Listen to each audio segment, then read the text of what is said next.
Three, two, one.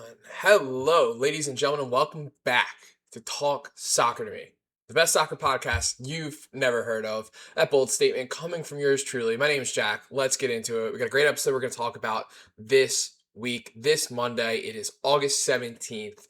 We had two Super Cups over the weekend, a couple transfers. The championship started up in England. And yeah, that's all we want to get to. That's what we're going to start with. We're going to start with the Super Cups. Last week, I spoke after the UEFA Super Cup, PSG versus Aston Villa. PSG wins 2-1. It was an alright game. I think Villa looked a little better than I was expecting. But I mainly sat here and I said, I'm not thinking about that. I'm not concerning myself with that. I really don't know what to make of Super Cups. How much does someone care? It is kind of a glorified friendly. You don't want to overreact. You don't want to think too much of it. You don't want to add it in the overall trophy counter when discussing players, discussing teams, discussing success, because you're not competing against everyone. But it's still a fun little game, and I'm saying this because I want to overreact to them. I'm just going to spoil it right away. The two games this weekend were Manchester City and Arsenal in the English Community Shield, and PSG versus Lens in the Trophy to Champions, English Super Cup, French Super Cup. I thought coming into the weekend, we were going to get a good, close Arsenal-Man City game, and I thought PSG would probably casually walk away with a win. I mean, they were pretty heavily favored. Actually, not heavily favored, but they were favored. And instead, we didn't get that. We got the opposite. We got things that I might be able to overreact from. First up was Arsenal-Man City. That was a tale of two teams. And it was the tale of two teams. It was the complete difference from the start. The game started, Calafiori bursting down the field. Lewis Skelly delivers a fantastic pass, and Arsenal were up 1-0 after Calafiori's finish. I think Donnarumma just guessed wrong, trying to get a jump on the shot. But even in the first couple seconds, they didn't kick the ball forward and jog up and see what was going to happen in the game. No, Arsenal were like, you know what? No, we're just going to go. Every guy went. They dropped the ball back, and they just pushed everyone forward. And the pass from Lewis Skelly was sublime. It's actually playing on my computer as I'm talking about the game with you guys, and it's just fantastic. It was such a good pass, well weighted, got the guy in the box. They didn't wait that much longer. 27 minutes later, Kai Havertz got the second goal of the game. Odegaard sent it across. The new signing in his first official game for Arsenal, Christos Solis, heads it right back to Havertz. And yeah, Donnarumma probably should have had that. But the announcer said during the game when Havertz headed it, I think Donnarumma was expecting it to go high, and Havertz went low, and I just kind of threw him off. And then coming out of the second half, Arsenal scored 3 minutes in. Solis got his second assist of the day, found Odegaard, played a wonderful touch in the box to get past Man City defenders, sat down Donnarumma with a little feint, and just like that, it was Arsenal 3-0. And I don't want to overreact. But it's so hard not to. It's tempting. It is the temptation. It's like I'm Odysseus and I'm strapped to a post and I got sirens telling me overreact, overreact, because Arsenal looked levels above Manchester City. And I think the thing that really concerns me was going into this game, I looked at the two lineups and I thought Arsenal were more heavily rotated. I mean, they were without Saka, who starts, Saliba, who starts, Rice, who starts, Urian Timber, who starts. I mean, that's four.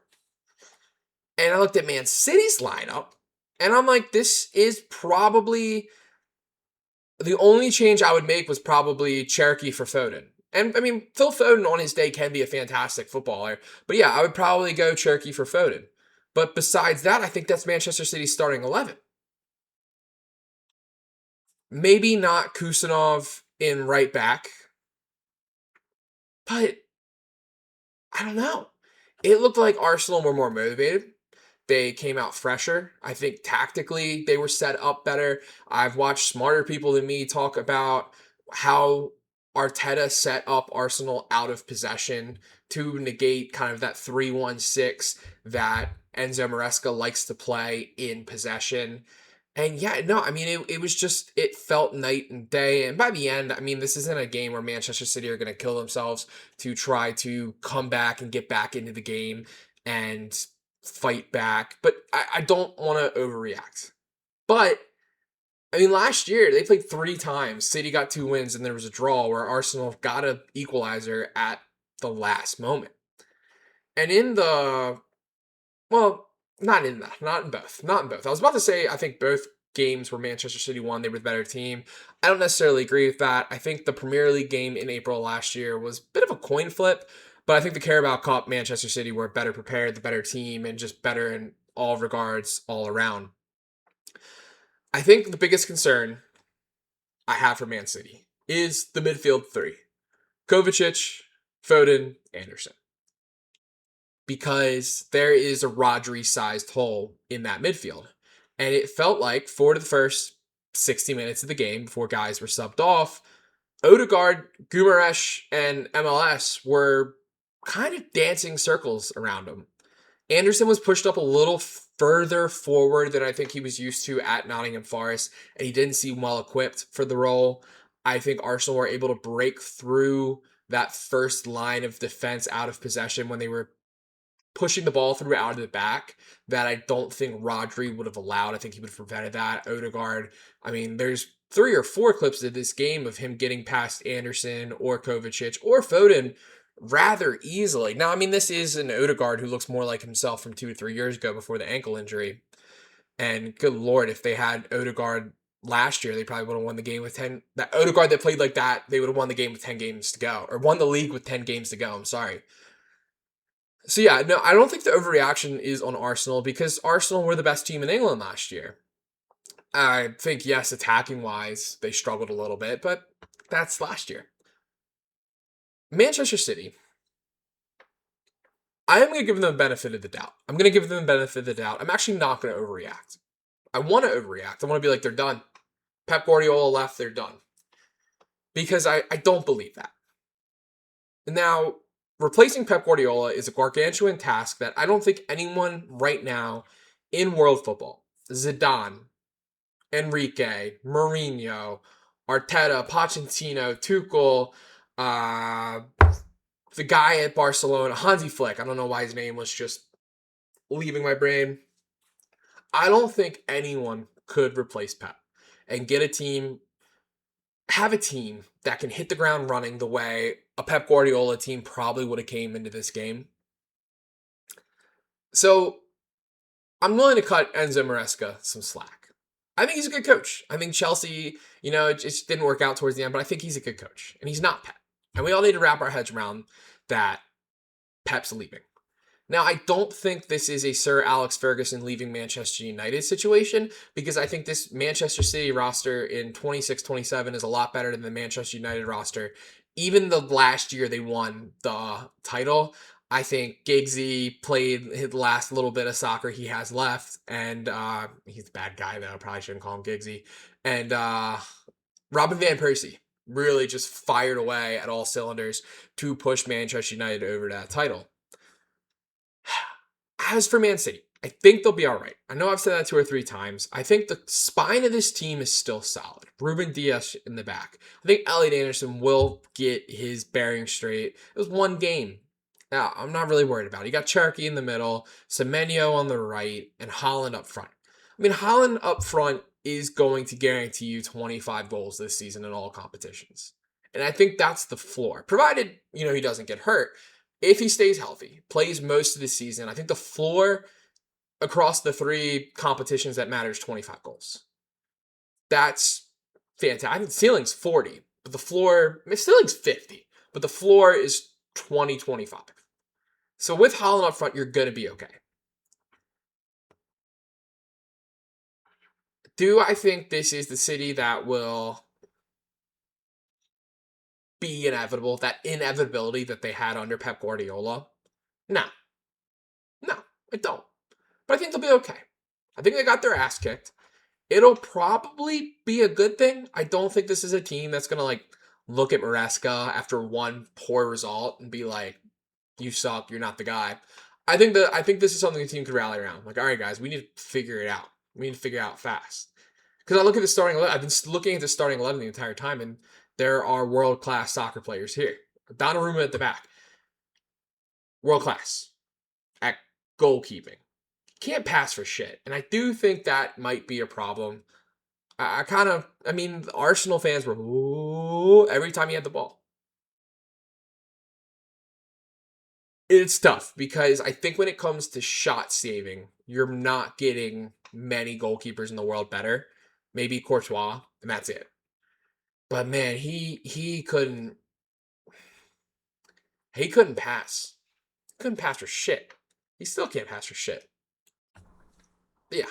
All in all, I feel like I'm repeating myself at this point. I think Man City's gonna be okay. I think Arsenal gonna be okay too. I think the overreaction from this game for Arsenal is to be like, well, hand them the Premier League title again. They've done it. And I don't think that's a crazy thing to say after this game. It's a crazy thing to say in general. It's a crazy thing to say on August 17th before a single ball's been kicked in the Premier League. I mean, look at Liverpool. I never in a million years last season thought Liverpool were going to fall off the way they did after the season they had. And they did. So it is possible for this to happen to Arsenal. But they looked complete. They looked fearless. They looked like they had a pressure and a weight on their shoulders that's been sitting there for years due to the fact that they couldn't win the Premier League. That's just gone. They look like they can play the soccer they want to play. And they weren't rigid defensively. City had more possession, and the ball did sit in Arsenal's half often, but it was really not dangerous. And they countered just spectacularly. Odegaard and Guimaraes in the back, and even MLS, all three of those players really excel in how they can get out of a pressured situation in that first phase of the buildup of a counterattack. And that's going to be dangerous. Now, going forward in the Premier League, they're going to play teams that are sat back a little deep. Coventry City's not going to attack the same way on Friday that Manchester City were last weekend. Though I think you can look at the fact that all three goals were from open play. They were from counters. They were with one or two guys going forward and then 5 or 6 crashing the box. If they can do that consistently this season with Odegaard playing the way he was, that's good. Teams are going to be scared. I mean, the overreaction again is the fact that Arsenal looked great. Probably the best 90 minutes I've seen them play in the year 2026. I mean, there was that Fulham game towards the end of the season where it did finally seem like it was all starting to click. But towards the end of the season, it felt like they were just winning games to win games. Like their sole focus was winning games, but not necessarily like playing. And today Sunday, they played. And again, I said it earlier, I'll say it again. Saka didn't come on till late. Rice came on in the second half. Saliba's hurt. Timber's hurt. Those are world-class players who weren't even going to sniff the field. Nwaneri and Martinelli didn't put on a uniform. Eze made a guest appearance at the end. Zubimendi made a guest appearance at the end. Mikel Merino didn't touch the field. I mean, these are good players that didn't even touch the field, get a sniff the field, and Arsenal breezed through the game. I mean, it was belt to assy. I hate to use that plurally, but it was really good. So I'm being a little bit of a hypocrite because last week I said these games don't matter, and I still think they don't matter. But it's so easy to draw a narrative and give an opinion and overreact. And that's exactly what I'm doing. I'm doing what I said I wasn't going to do. Yeah, I think Man City's going to be okay.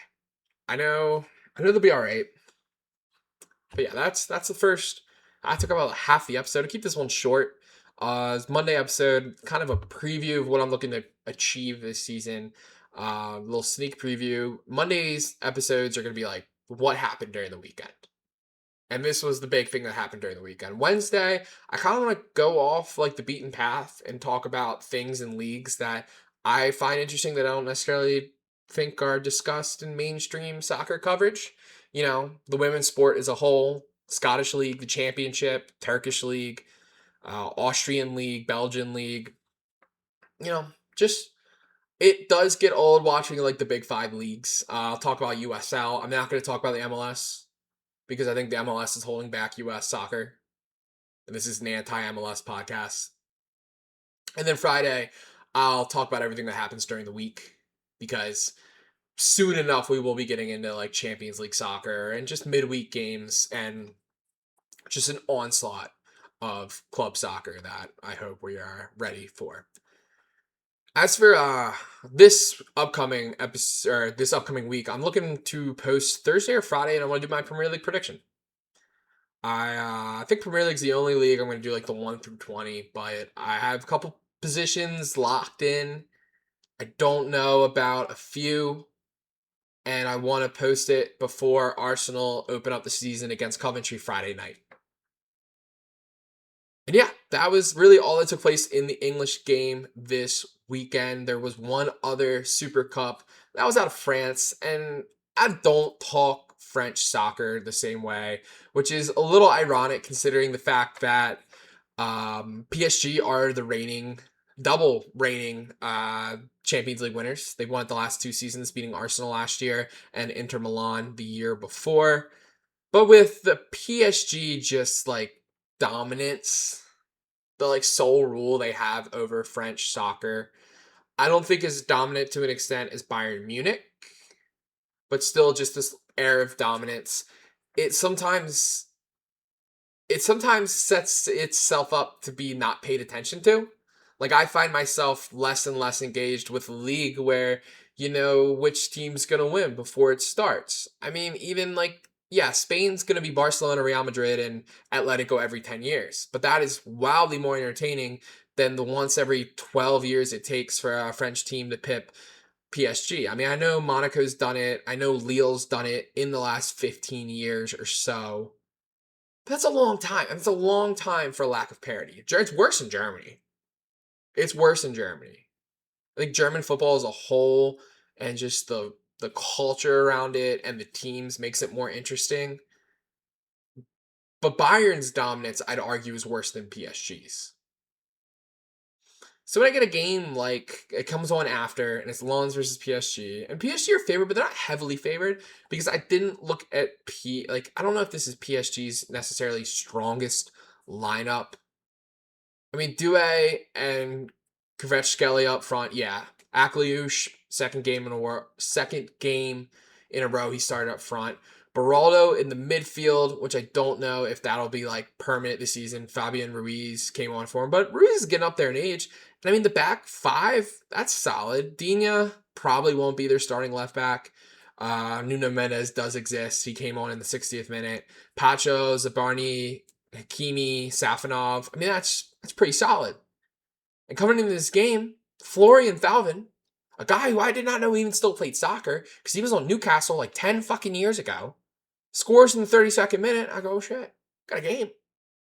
And then 7 minutes later, Kylian Antonio gets a red card. So you're like PSG, the most dangerous team attacking wise, has a man up for 60 minutes, 50 minutes guaranteed. It's over. And that wasn't the case. I mean, they got 6 attempts on target. That's it. That's it. 16 total. 16 total shots was nothing. Lens held on. Nuno Mendes actually got a red card himself in the 86th minute. And they won their first ever French Super Cup. Another trophy, granted a small trophy, a trophy that I've come out and said I really don't care about. It is cooler when it's not going to a major team. So the overreaction would be, are PSG not going to win the French League? That's an insane overreaction. That's a like drug test this kid tomorrow overreaction. I think the overreaction would be they didn't look great against Villa. They kind of got to a 2-1 win, and now they've lost to Lens. And I'm not looking into it. I'm not buying it. I'm not thinking much of it because they almost lost to Tottenham last year in the European Super Cup and went to penalties. And I actually thought in that game Tottenham played better. And Tottenham had a horrible season last year. They almost beat PSG in a one-off game. And this, like a couple days ago, was a one-off game. They also did have a pretty quick turnaround. I mean, you played a game on the 12th and you play a game on the 16th with most of your starters, which PSG has the luxury to not have to do that because they play in the French league. I mean, that's the whole controversy. You know, it's not really breaking any rules, but PSG doesn't have to play their big players in their league because they can kind of rotate in their stars and their backups and win the French league, which then their guys are really well rested for the Champions League final. I mean, look at Arsenal last year. all the minutes they played versus all the minutes PSG played. They still almost won though, so I don't know. Maybe it's not a metric. Maybe it's not something worth looking into. But I just found it interesting. So yeah, those were the two games. Those were the two Super Cups. Kind of uh, went a little more in depth of the English Super Cup. But that's just going to be indicative of what the show looks like this year. And yeah, so again, this is Talk Soccer to me. My name's Jack. Soccer podcast. I just want to talk ball. I think there is a really severe problem deep rooted in most soccer fandom that a lot of the media that is to be consumed either doesn't take the sport seriously or is so entrenched in tribalism that it's hard to get a fair opinion. Now, there's a couple people out there I really enjoy. Like a lot of the stuff The Athletic comes out with is pretty good. Gabriel Marcotti at ESPN is pretty good to just get kind of objectively neutral, good opinions. But I feel like they're a dime a dozen. Most of the mainstream guys, I mean, they're professionals. But with the culture of the sport over there, they're just so ingrained in their clubs that you have to hear them talk. And you want to respect them because of how good they were as players. But they're just so biased. But it's cult like. I mean, it is blood feud, local. This is the club that raised you. This is your dad's club. It's your grandfather's club. It's different over there. And I don't know. But sometimes I feel like the coverage of the sport suffers because of that. So that's what I'm trying to provide. And I'm not promoting on social media. I'm not doing the market. I did that last year and it was annoying and I could barely come out with anything. Because I spent more time trying to clip for stupid fucking TikToks. I don't want to do that. I just want to talk. I want to yap. Solo man, one man show. For better or worse. But if you like it, we're going word of mouth this year. Just tell people. Like, hey, there's this dumb kid from America, from Baltimore, who just wants to talk ball. Wants to talk soccer. Wants to talk soccer to you. Why don't you talk soccer to me? Let's talk soccer together. God, fucking love it. If there was a way like I could be like the John Gruden of soccer, and I I just the way Gruden talks about American football, he's just like, oh, I fucking love it. I love it. I love it, man. I love it. Like I get it. Like it started up again after the World Cup this weekend. I watched a couple of games. I watched some highlights. Man, I was pumped. I was back. My heart was racing. I was back. Even just stupid highlights. I was watching like championship highlights. I was like, I love this. I love this shit. I love this sport. Oh, geez, I don't even know what I'm talking about. No, I know exactly. I'm talking ball, baby.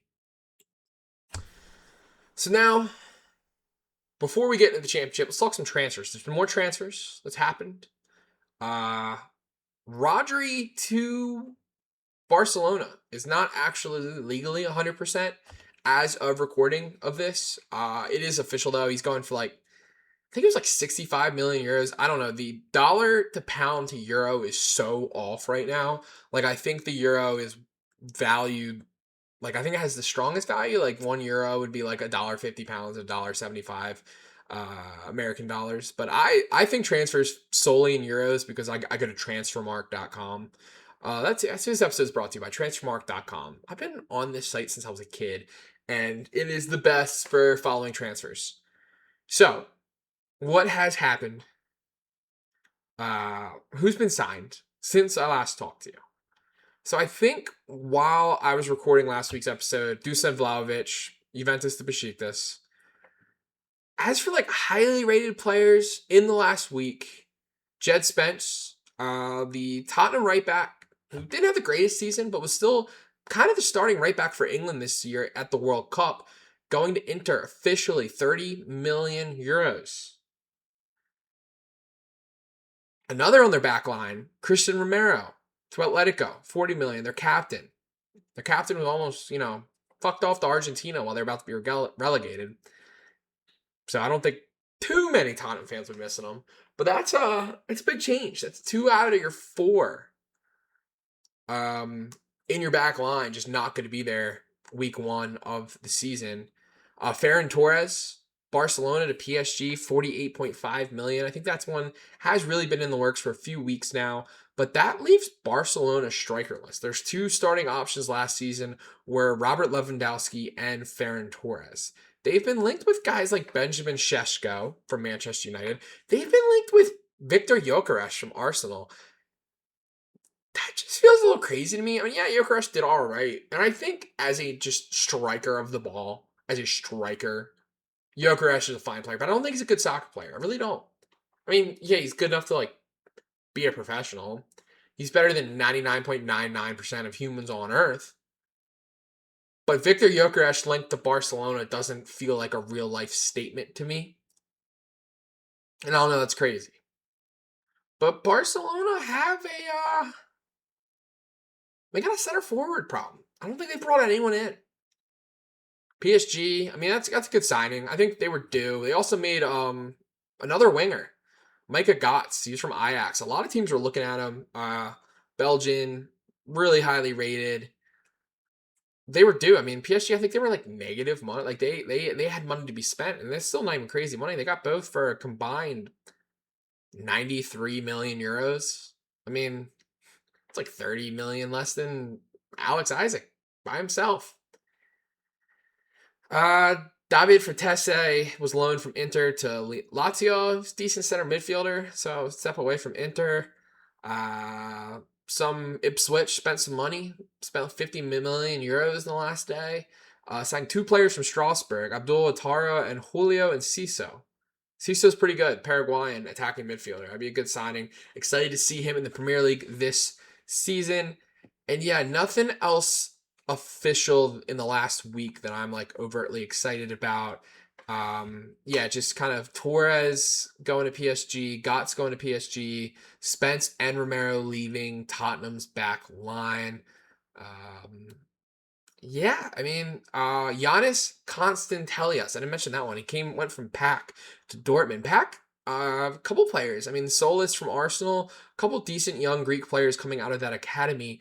There was like a story I read. I should have looked further into it. Going to talk about it, where Pack players like met him coming back from the airport and were trying to prevent him from leaving the country, so he couldn't sign with Dortmund. Which like obviously that was never gonna happen, but he better be like the truth or something. But yeah, 26 million going to Dortmund. Fans were like lining up to prevent him from leaving, which is crazy. So really excited to see how that young man turns out. But yeah, there's a couple decent young Greek players. 2004 European champions. We'll see how they turn out. Now, if you go on Transfermarkt's website, you look up like top rumors. Rodri, definitely think that's going to happen in the next few days by the time I talk again. Vicario, Tottenham to Juventus. I do remember hearing about that. And I know that is happening because the deal for Emi Martinez from Aston Villa to Juventus, I believe, has fallen through, even though Aston Villa were linked with Suzuki, the young Japanese goalkeeper from Parma, who looked very strong at the World Cup this summer. So I can't imagine that Villa would have both Suzuki and um I can't imagine that Villa would have both Suzuki and Martinez on their books, but we'll have to see.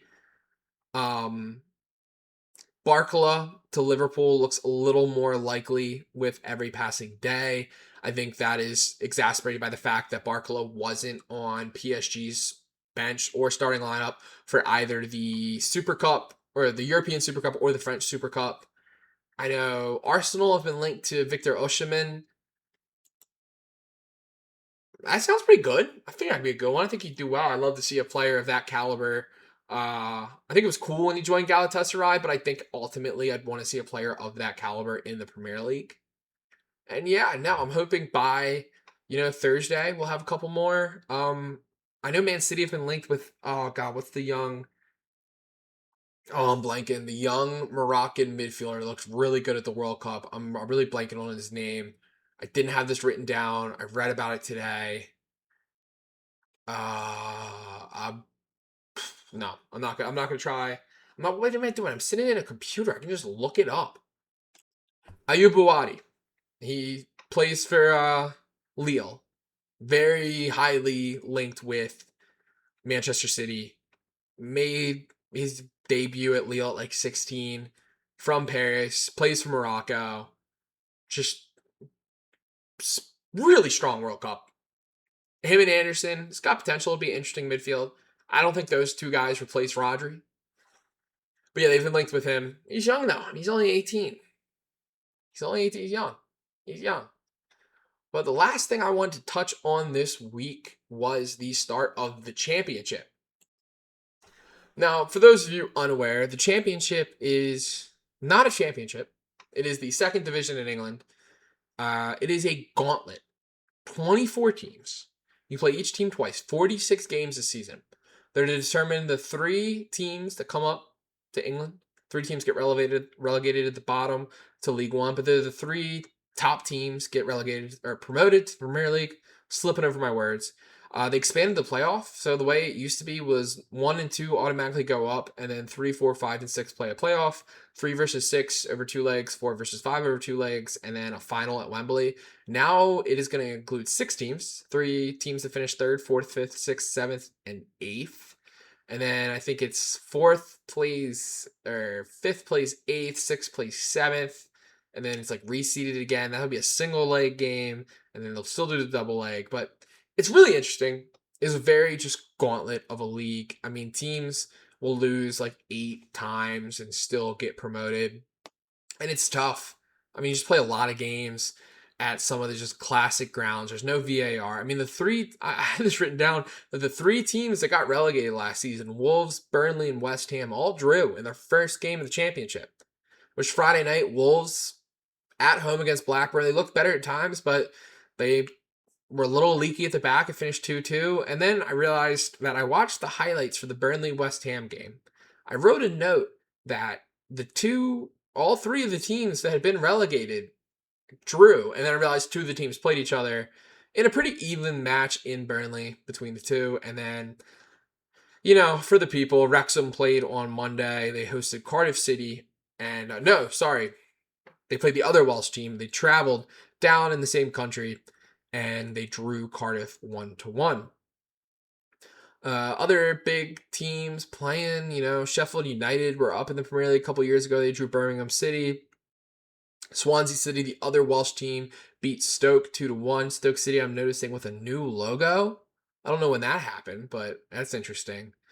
Bolton won, Millwall won, Charlton won, Middlesbrough won. Bolton, Millwall, and Charlton haven't been in the Premier League in years. Middlesbrough's been up in the last 10 years, I want to say. West Brom beat Norwich. QPR won. Watford beat Southampton. Southampton was kind of a mainstay, Mauricio Pochettino, Sadio Mane, Adam Lallana. So yeah, no, that's definitely a league I'm going to keep an eye on, give it a few minutes every Wednesday going forward. But that was the last thing I wanted to talk about on this kind of short Monday episode because we're still in the preseason. La Liga kind of started. I hate to be this guy, but I'm not really giving it much of a thought because Atletico, Barcelona, and Real Madrid didn't play this weekend. Some stipulation with the Spanish Players Union that if they played so far into the World Cup, one of your players, your team couldn't start the season at a certain point.